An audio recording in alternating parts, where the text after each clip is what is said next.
Hello and welcome, everyone. Thank you for joining this session.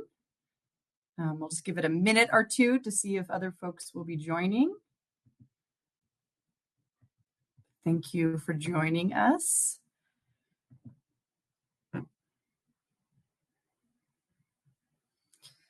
And so today we're going to have a special preview of a new instructional model for supporting students with self-directed learning skills. And so we're going to kind of take you through the model at a high level, talk about a little bit about self-directed learning and why it's important, specifically in online courses.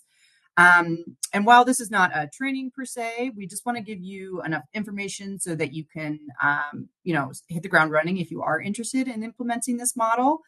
If you choose to try out the strategies we describe. So the model itself is in kind of the final phases of editing, but we have draft versions for you to review that already have a lot of comprehensive strategies. And so what are we going to do today? So today we're going to introduce the collaborative and our framework for self-directed learning. So we're going to present the self-directed learning instructional model, as well as some initial research findings that we've conducted on its kind of impact and utility. And then we're going to share 2 concrete guides to support implementation of the model so that, again, you can turn and take and implement it as you wish. So the collaborative is a research and capacity building center funded by the U.S. Department of Education, Education Institute for Education Sciences. And it really aims to study how faculty teach and use technology to help students apply and strengthen self-directed learning skills to increase their success in STEM courses. And so it's a partnership with SRI Education, where I work, as well as the Community College Research Center, where my colleague Ellen Wasserman, who will also be helping present today, works, as well as Achieving the Dream, and 9 broad access institutions across the nation.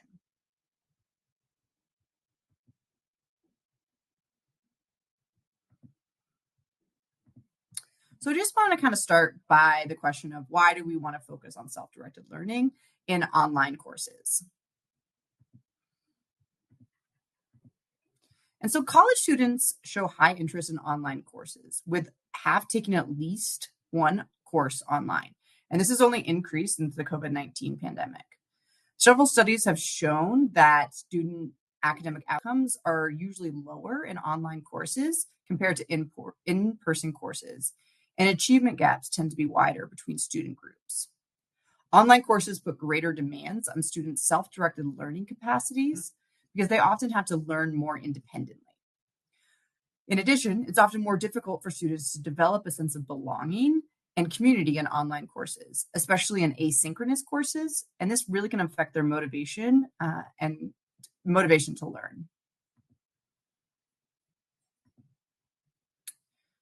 So our study focused on online introductory STEM courses, where both students and faculty have expressed challenges.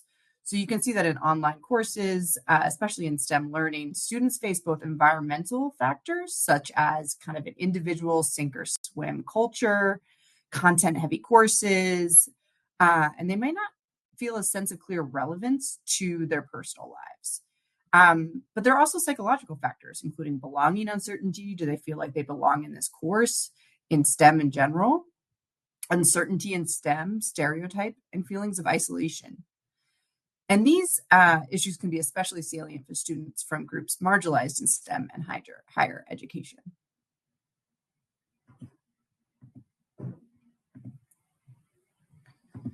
So the collaborative developed this self-directed learning framework that draws on 3 aspects of how students manage their learning: motivation, metacognitive processes, and applied learning approaches that research has shown support effective self-directed learning. So the framework begins with students' initial motivational mindsets, which shape their commitment to learning. That commitment then drives their metacognitive processes to plan, monitor, adjust, and reflect on their learning. These metacognitive processes provide the structure and support for the series of applied learning activities that students can use to adaptively manage their learning. The resulting experience of academic success feeds positive emotions and refuels motivation, which restarts the cycle again. So these STL skills are distinct from and important complement to the domain-specific problem-solving strategies that are typically taught in STEM courses and other disciplines, but directly support the learning of those strategies. And you can check out our report using the QR code here, and I will put the link in the chat as well. Oops.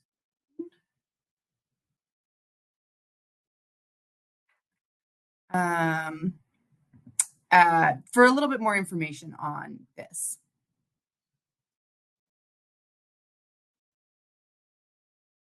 So I wanted to pause a moment for a reflection. Feel free to just internally reflect or put in the chat. Considerations. What online learning challenges do your students experience that could benefit from self-directed learning skill support?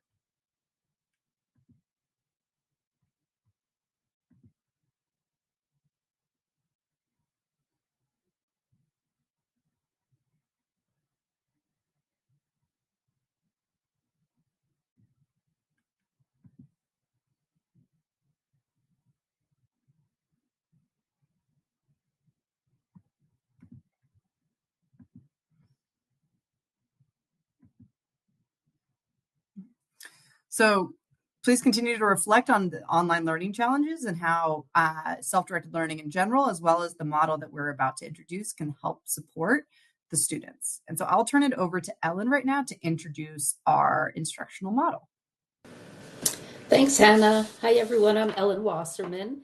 And the framework that Hannah just described is what our instructional model is based on. And so we'll go through this and I'll introduce how it all works. So the SDL instructional model consists of 3 evidence-based strategies that help college students manage their online learning better. These strategies tackle key challenges of online learning by helping students cultivate habits that are strongly related to student success, including developing a sense of belonging that builds social connections, planning time for coursework, reflecting on progress to develop confidence and self-efficacy, and learning how to seek help when needed. Faculty can weave these 3 strategies throughout their courses as kind of an iterative and integrated process. So the first strategy is called Student Peer Interaction Networking, or SPIN. And SPIN has 2 parts. It begins with an introductory questionnaire that is faculty administers to students in the beginning of the course. And the SPIN questionnaire focuses on non-content related questions that will help students get to know each other a little bit in an online setting. And then later in the course, we can use those similarities that we may find through the questionnaire to group students to do collaborative peer work. And there are 2 suggested assignments for peer work. The second activity is SDL videos. And these are 3 10-minute videos with a corresponding set of reflection questions for students to answer. And they focus on sense of belonging or connection, growth mindset, and time management. And the third strategy is SDL prompts. And these can be administered throughout a course, paced to different things that are happening within the course in terms of assessments and assignments. And there are 3 types of prompts. Reflective prompts, where students reflect, as we just asked you all to do, as well as an assessment wrapper that students complete before a major assessment and again after it to reflect on their progress. And the final is a message to a future student. And students usually answered these prompts in short paragraphs in a discussion board or an assignment. So together we refer to these 3 strategies as the instructional model, and faculty can add the strategies to their course. They can use discussion boards, standalone assignments, or some kind of extension or addition to an existing assignment. And faculty can make these optional, but we've seen a lot of success when they are graded, or at least graded for participation or extra credit, or some kind of a gateway type of assignment. So the SDL model, these 3 strategies target 5 different student skills. And the first that we take a look at relates to the idea of I can. So there are two skills aligned with that. Developing a sense of belonging, because we know that students who experience belonging in a course feel connected to their peers and to the faculty and feel more accepted and respected and valued. And the I can skills also build confidence and self-efficacy as a student. Students with self-efficacy feel that they can overcome obstacles to achieve their goals, and they exhibit more of a growth mindset. There are 2 skills aligned with metacognition and planning from the framework, and these are engaging in regular self-reflection around learning processes, because students who reflect assess what worked and what didn't after completing a task, and they can use this information to adjust their plans for the future. And also plan for learning. So students with planning skills anticipate the learning strategies that they'll need to meet their goals. They can estimate time needed for tasks and lay out steps to meet deadlines. So while creating the plan is related to metacognition, following through and adjusting if needed is really kind of an applied learning skill. And so the final skill aligned with I do are the applied learning skills, which is seeking help, recognizing that help will be valuable, and finding ways to seek that. It also includes finding resources, and implementing and adjusting strategies. So students are more likely to take action when they see how those activities fit into their plan, and how additional resources and social support or different study strategies will help them with their learning. Just go back to the slides. Thank you. There are a couple of learning strategies, or theories rather, that underpin the SDL strategies. So throughout our literature search and our development of the strategies, we looked at things like micro-learning, and those are short learning activities with quick feedback, and they're often used on digital platforms. And those kind of prime and remind students to apply skills within the course. And we also have based the framework and the learning strategies on adult learning theories that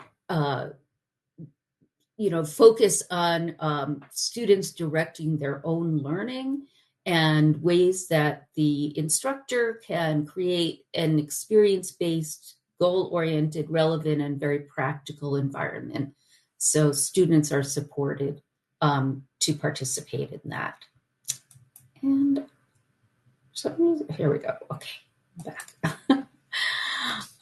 So the instructional model was created through a partnership. So we worked with faculty, staff, researchers, and experts across our partner institutions. We had advisory groups and partner organizations. And so the way we developed this is that the collaborative embarked on several years and phases of research and development. And part of this work, we identified candidate instructional strategies that seemed promising, that had promising evidence from the literature, and then worked collaboratively with instructors at 4 of our partner institutions to fully develop 3 strategies for the online learning context. And ultimately, we co-developed and tested the 3 strategies extensively within our partner colleges. So there are many types of research activities, but I think we're going to move ahead to the research study findings. So overall, students found the strategies useful and changed their learning and strategies. And faculty found the strategies that really helped them not only integrate more support into their own online courses, but also help them gain insightful perspective about their students' learning needs, which they could then respond to in their teaching practices. So we did find positive, statistically significant impacts on applied learning and metacognitive outcomes. And we did an analysis that indicated a 78% probability that the strategies had a positive effect on grades. And in fact, the analysis of our latest pilot study is being completed now, and we'll have more to add to that soon. Okay, Hannah, do you want to take back over on this one?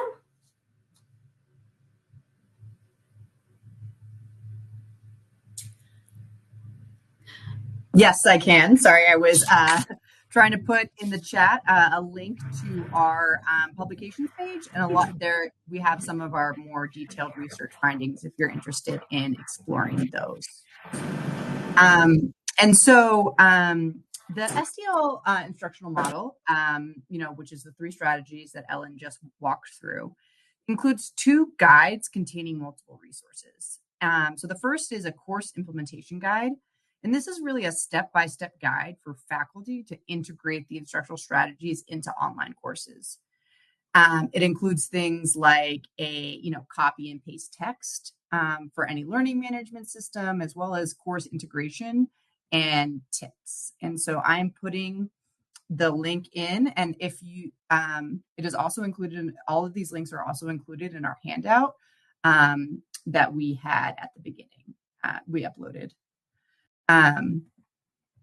So the second one is the campus resource guide, which provides instructional leaders with information for adopting the instructional model on the campus.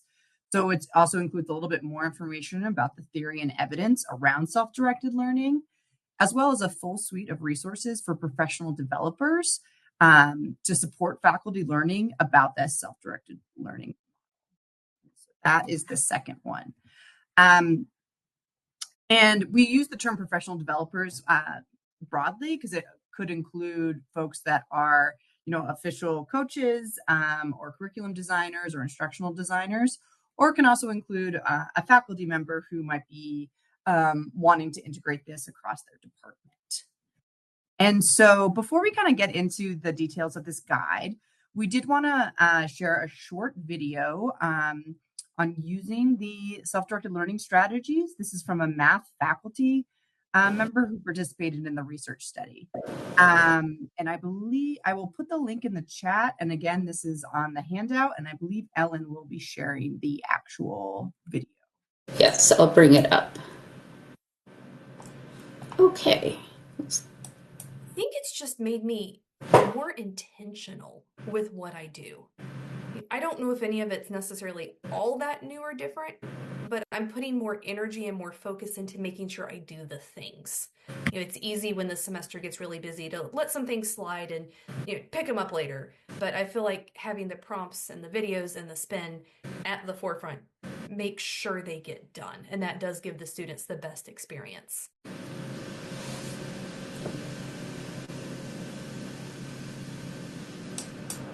Okay, and that, yes, go back to the slides. And so now we're going to dive a little bit deeper into each of these guides. And so I will walk us through the course implementation guide, and then Ellen will talk about the campus resource guide.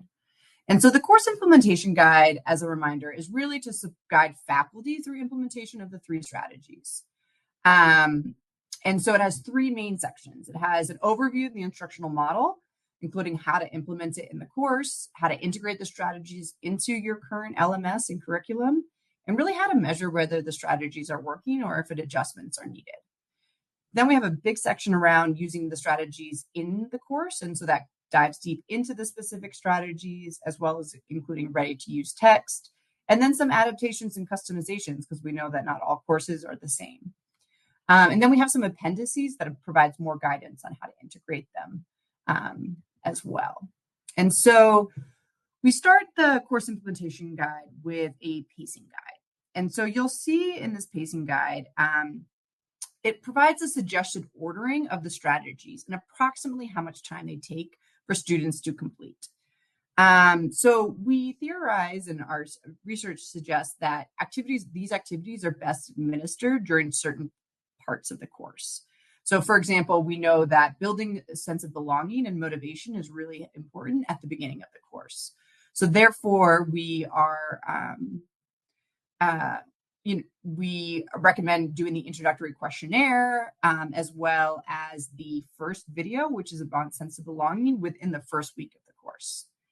Then we have, this really helps build that foundation around motivation to build that sense of belonging. We also include that video around time management, and it's kind of a time management plus video. It's really about spacing their learning.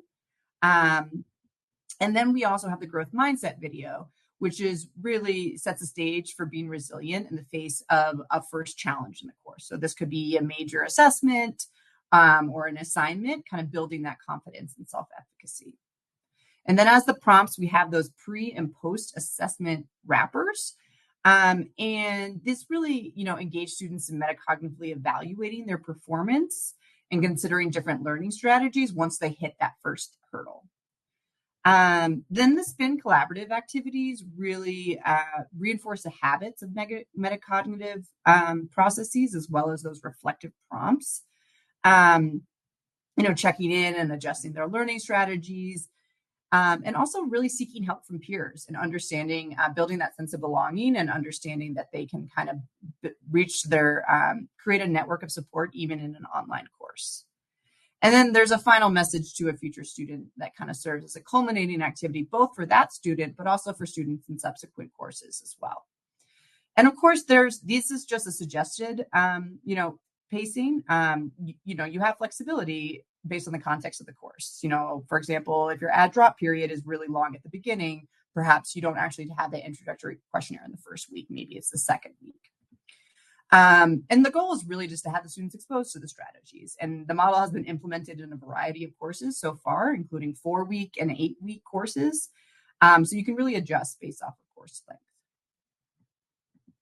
So now we're going to go deep into the 3 strategies. So as a reminder, the first strategy is SPIN, student-peer interaction and networking. And the SPIN strategy really builds students' sense of belonging in the course, as well as promoting that help seeking. And I know I saw that quite a few people mention access to resources and motivation as a challenge in online courses. So SPIN is intended to help with that as well. So the SDL videos are really about, again, developing that sense of belonging, building confidence and self-efficacy, specifically around growth mindset, and then encouraging planning for learning. So it's not just time management, it's really how to structure your learning time. And then finally, the SDL prompts, again, encourage planning for learning and engage in self-reflection, and again, promote that help seeking.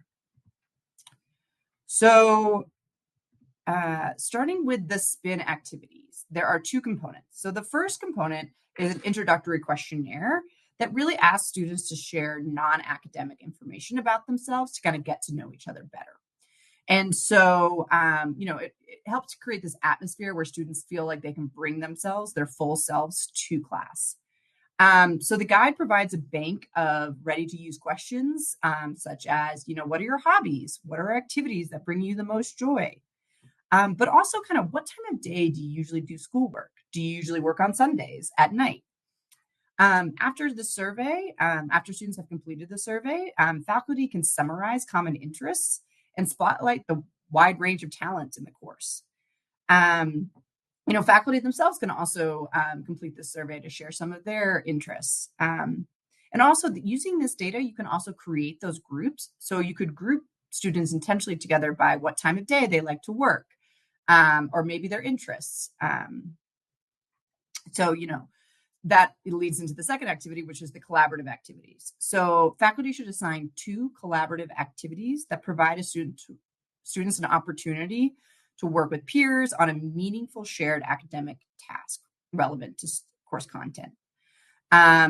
So this is, something that, online faculty may already have.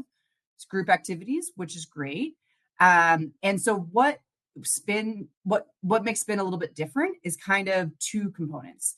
So the first is that we have created a bank of example activities that are specifically designed for online courses. And so we have some examples from our prior, research and implementation. In addition, we have provided a collaboration reflection tool that students view before they begin working together and then complete after the collaborative activity work is over, so that they can reflect on what are the expectations of group work, both in terms of content and just like best practices for group activity and group collaboration. And then they complete the reflection afterwards to reflect on how they performed in that group. So the course implementation guide provides examples of collaborative activities for both synchronous and asynchronous online courses, and then various options for the collaboration reflection tool.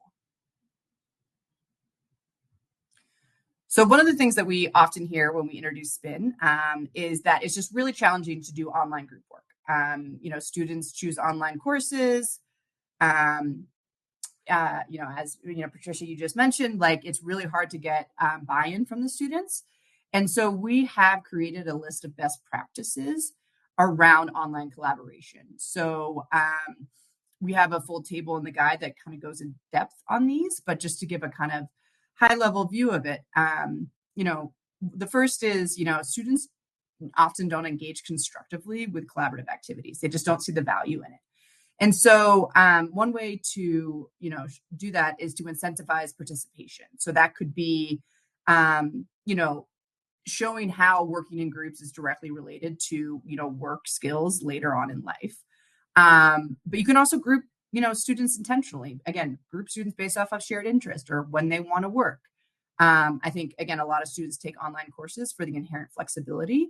And so, kind of meeting them where they are and saying, okay, that's fine. If you will like to work really late at night, here are other 3 people that also like to do that. You really want to explain the purpose of working in groups and how it's helpful both for the product, bringing shared, different understandings together, but also, as I mentioned, building those kind of work skills later on.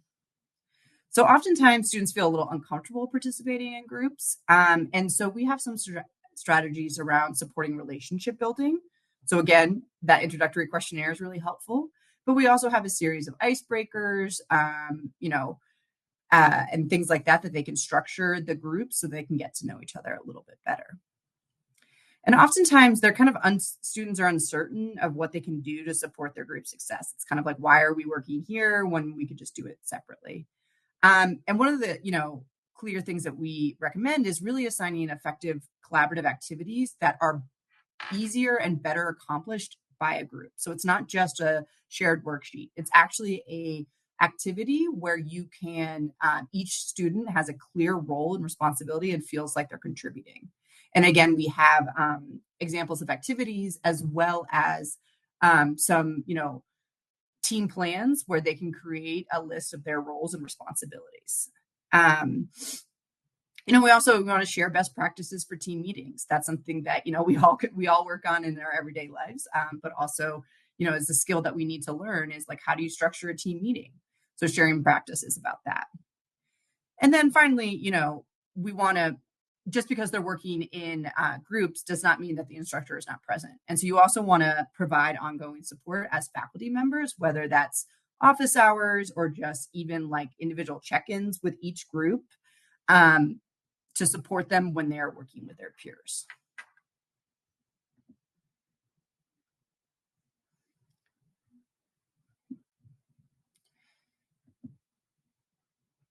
And so, sorry, I'm just looking at the chat now. Yeah, so to incentivize participation, we've had a variety of different, examples of how to incentivize participation. You can kind of do it building on their kind of intrinsic motivation, so showing them the value of working in groups, as well as, show them how they're building skills that will help them in the future. But also you can make it a required component. Like if you have a team schedule and you have to show up to the meeting, if you don't, then you can get docked. So you can also make it pretty prescriptive of how to work in those groups.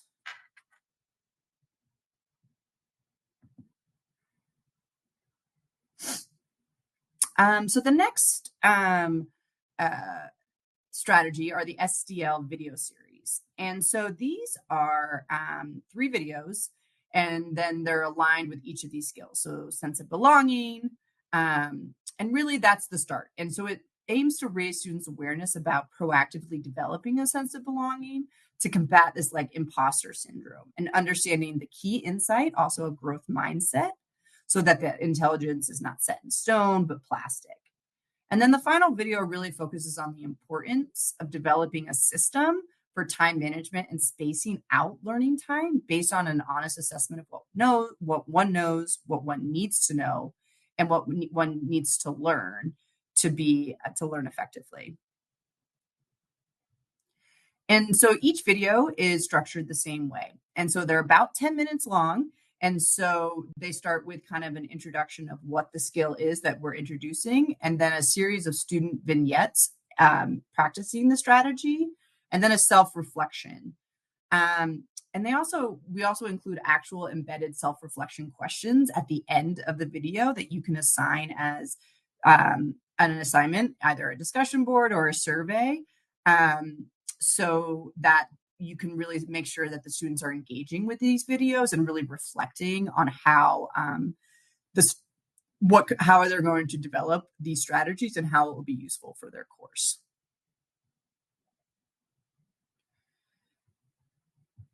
And the final strategy is the SDL prompts. And as Ellen mentioned, there's 3 different versions. So the reflective prompts are real-time short answer questions embedded in the course.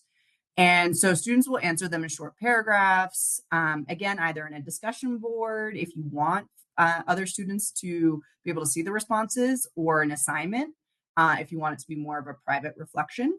We've had success with both methods.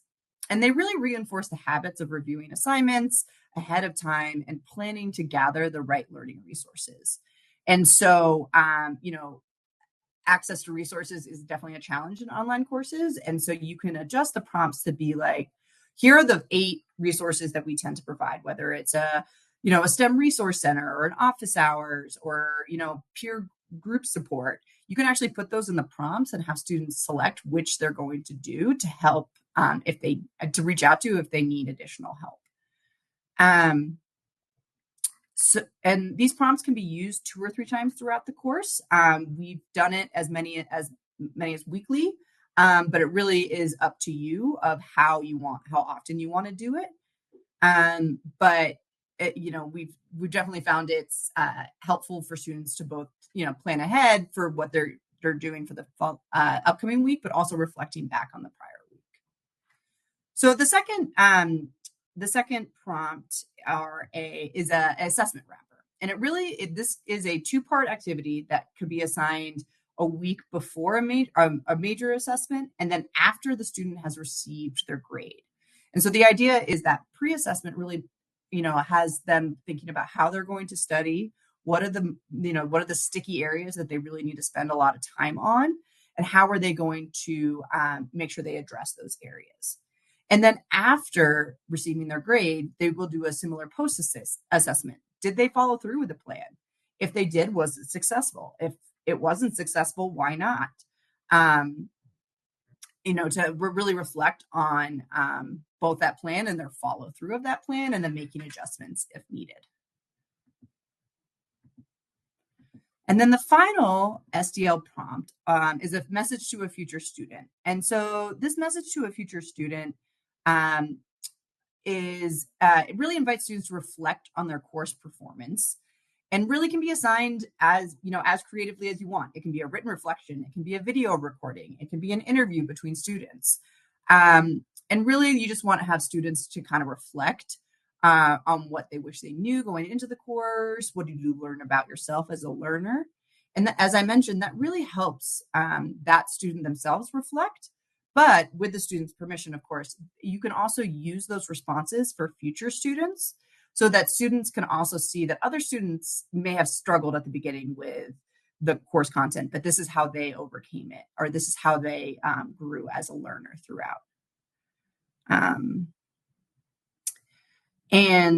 Yes, as Ellen mentioned, we have in our research study, we worked with student fellows, and they, contributed several questions to the assessment wrapper, so for them to really think about their preparation.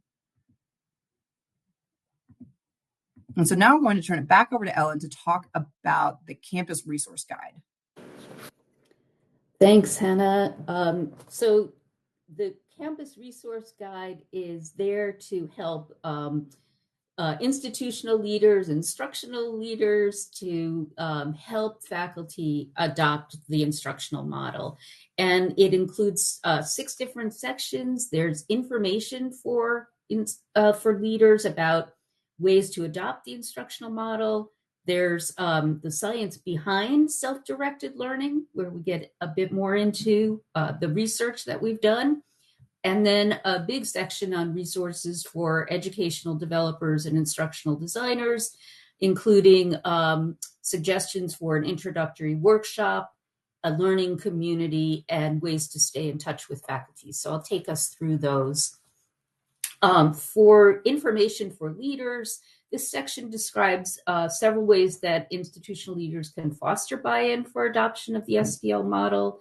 The model may be relevant to other institutional initiatives or strategic plans that support faculty development and student learning. The model may also be integrated into existing professional development activities and support resources for faculty. And leaders can also elevate the work of SDL model champions, people in the institution have already used or are ready to give this a try, and then talk to their peers to explain how it worked for them. And on the departmental level,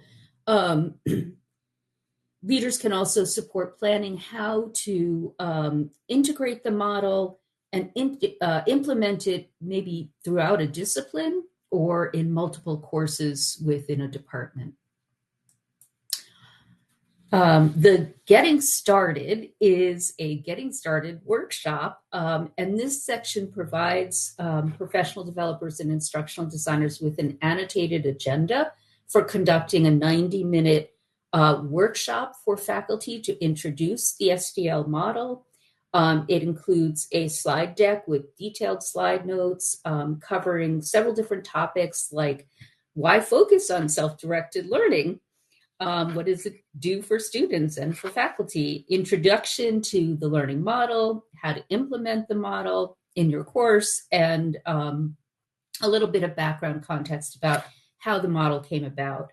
And this also includes a sample activity implementation plan that faculty can use to plan how they would implement the model within their course.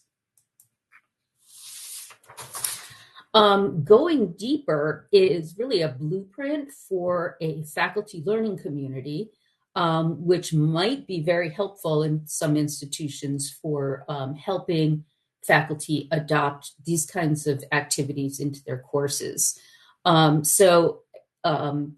when faculty really understand the value and have support from peers to talk about how they are implementing or things that they're seeing with students or how things are going or their challenges, it can be very supportive for them to take on something like this. So the materials included in this are outlines or agendas for 4 90-minute meetings. They include covering the value of SDL, how to map the SDL strategies to course content, designing high quality collaborative work in online courses, so a whole section on that, and ways to learn from the student responses to the activities and refine approaches. And finally, this staying in touch are some additional touch points modeled on something that we used during our pilot study with templates for emails or touch points that instructional coaches can use to remind faculty, it's almost midterm time. Have you done prompts? Here is an SDL video that could work well, and to provide additional resources to faculty. So those are the big picture strokes of the course, of the campus resource guide. And that link is in the chat for you. And we would love to end with a very quick video from some of the students we worked with who experienced the strategies in their courses. And so I'm just going to cue that up. There we go. So most of the online classes I've taken have been asynchronous. I've had a few live meeting ones, but most of what I've done has been, here's a lecture, or here, read this segment of the textbook and then do the homework, with like occasional posts from the professor and discussion boards. But for the most part, I feel like online classes are just like, it's not so much a class, but just a bunch of assignments. In person, if we're learning something with the teacher, you could approach the teacher directly in that class. But when it comes to online, just that barrier makes it a little bit harder to approach a teacher. I would say that online courses were definitely more difficult than courses in person because of how tempting it was to wait till the due date. Normally, I would just wait at the last minute, like every college student does, to either study or do my homework. After a test, we had a prompt that had us reflect on what strategies kind of worked to help us, or what ways of studying or like spacing out our studying helped us to do better.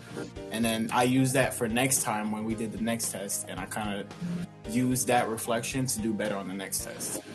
I really liked having a group, especially for an asynchronous class, because it felt more connected, like it was a real class and not just like online assignments. I felt like I had people with me and they were going through the same class and had the same assignments, and I felt more connected to the class, to the work, because it wasn't just fully online doing it by myself. So I think in future classes, I will try to kind of replicate that and make a study group so I can have peers that I can work with and ask questions. These videos, honestly, they didn't seem like anything like useful when I first viewed them, but when I did view them, it changed how I did everything in that course and how I do everything on my future courses now. Because I would watch those videos, I had actually started studying like a month in advance, and I would like break up every single chapter that there was in my coursework, and then in that last week that I would have normally began studying, I just got to do a little recap of everything and just freshened my knowledge about what was going to be on the finals. So it really was a game changer for me in my studying life.